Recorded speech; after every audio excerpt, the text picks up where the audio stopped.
Sir Advani ji के बारे में क्या ख्याल है आपका? आडवाणी जी तो भाई परमानेंट रूप से भावी प्रधानमंत्री रहे।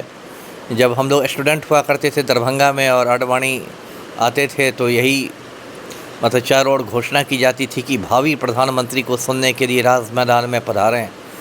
तो आडवाणी तो हमेशा भावी प्रधानमंत्री रह गए, पीएम इन वेटिंग रह गए, कभी असली प्रधानमंत्री नहीं बन सके।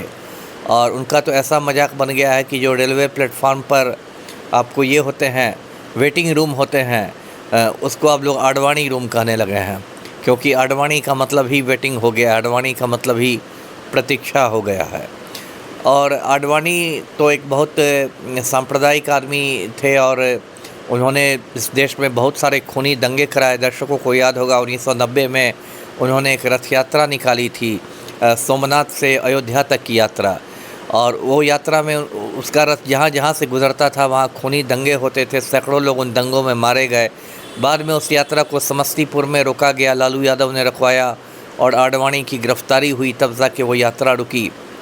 लेकिन जहाँ जहाँ तक वो यात्रा गई थी उसमें हज़ारों बेगुनाह लोगों की जान गई। तो आडवाणी के हाथ तो मतलब खून से रंगे हुए हैं जी। लेकिन सर इतने बड़े हिंदू हृदय सम्राट कहे जाते हैं और पूरे देश में एक छवि बनता है कि आडवाणी ने हिंदुत्व के लिए काफ़ी कुछ किया। नहीं नहीं, ये तो हिंदुत्व के लिए क्या किया, ये हिंदुत्व तो बिल्कुल मुसलमानों के प्रति नफ़रत पर आधारित हिंदुत्व था। ये कोई सुधारवादी हिंदुत्व था नहीं।